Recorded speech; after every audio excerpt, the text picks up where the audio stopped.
Let's go. Imos Aguinaldo Highway. Tuloy tayo dito. Ito yung tulay pa pare ko. Ito yung tulay na bumagsak no dati nung pagkagawa nito. Kaya parang 2 beses tong ginawa. No? Bumagsak to. So kung nabalitaan nyo, so, ito na ngayon. Okay na siya. Goods na. Ito yung district no? Imos. Sa baba nito, ito yung highway. Yan. Ito yung shortcut papuntang Open Canal no? Ang labas natin Gentry.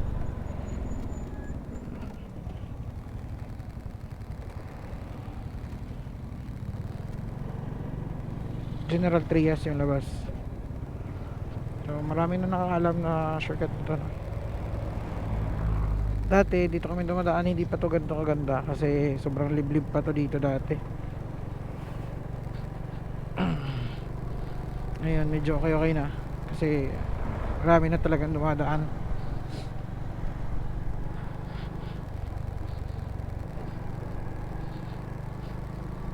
Ginagawa na nga nila dito para easy access to Imos to General Trias no? Bypass tayo Las Marinas. Nice. Grabing lubak yun parang ways yun, parang maze. Sa bila ayos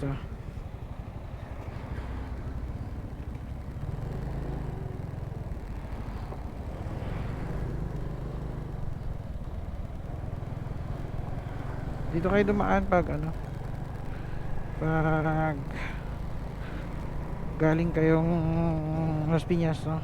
Galing kayong Molino, punta kayong Silang, General Trias, dito kayo dumaan para mas mabilis no? Kasi pag dumaan ka sa highway sobrang traffic mga pare ko pag dumaan ka sa Pote sobrang traffic talaga.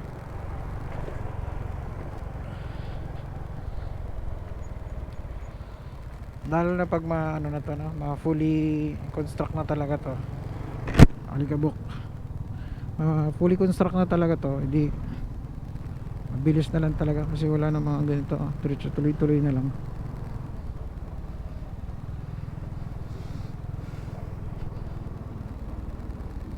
Ayan, ginagawa pa nila yung kabila. Pero mabilis lang yan mga pare ko mabilis lang construct. Ayan gawa na nga yung ibang daan doon.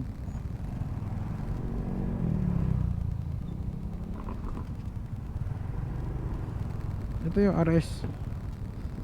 Ito na yung entry ng 125 ng Honda. Marami din nagtatanong sa akin kung ano daw ang magandang bilhin, yan o itong RSX. So nasa inyo naman na mga pare ko kasi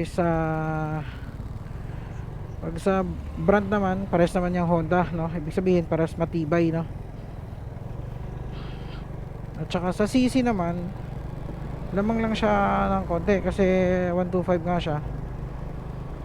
At saka ito 110 pero hindi naman ganun kalayo yung factor nun mga pare ko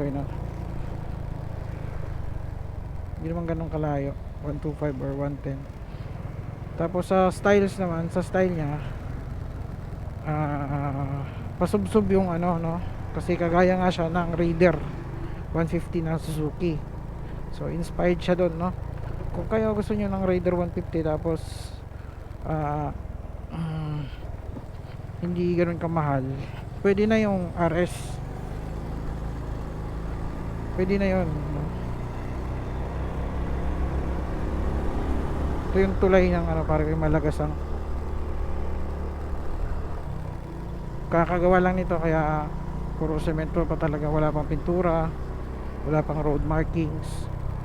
Ayun, tinatapalan tayo mga butas-butas.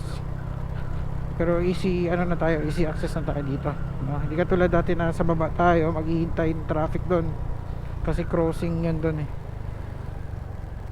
Tsaka good news mga pare ko hindi na pala pag dito pala dumaan, pag doon ka galing sa galing ka sa General Trias, hindi ka na pala ikot ng Green Gate no? Kasi open na nila yung dito sa may left side, no? Yan. Yan, nakakapas na sila. Dati kasi nung ginagawa pa yung tulay, doon iikot sa green gate, doon talaga iikot. So ngayon di na.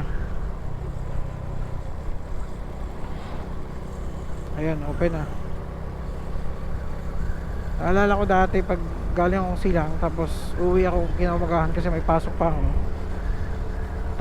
takot ako baka malate ako kasi nga traffic din doon sa green gate eh. Hindi nang ang layo nun eh, kung tutuusin pag dito ko dumaan ilang minuto lang yung anuhin mo, bunuin eh. Pag doon ka kasi aabot pa ng mga 15 minutes, no, or 20 minutes pa pag traffic din doon, kasi traffic din doon eh, kasi nung kinlose nila to doon na dumaan lahat.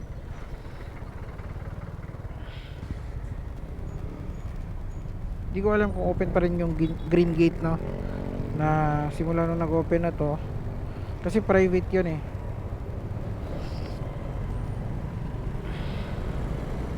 Yun, RS6 din siya pare ko yun.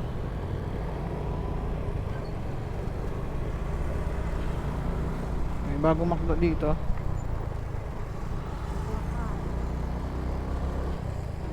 Doon ako nagulat sa ganun mo. Tatingin ako. Doon ako nagulat sa ganun mo. Alam ko yun.